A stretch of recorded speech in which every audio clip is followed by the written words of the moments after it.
So, ano yung you and me against the world na yun, nanay? Ikaw, Kala mo, Nabasa mo yun, nag-search ako. Hindi nga, kasi parang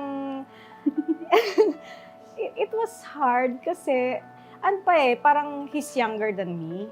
He's 8 years younger than me. Okay. Dahil sa showbiz, yun nga, nagkagulo-gulo. Feeling ko, parang ba't gano'n na nasisira kami, na wala naman kaming ginagawa. Yeah. And feeling ko, they're all against it.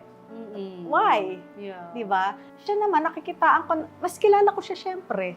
Mas alam ko yung pagkatao niya, yung ganyan. Kahit na maraming bumabato sa amin, sinamahan ko siya doon. Kami naman yung importante, hindi naman yung mga nambabato.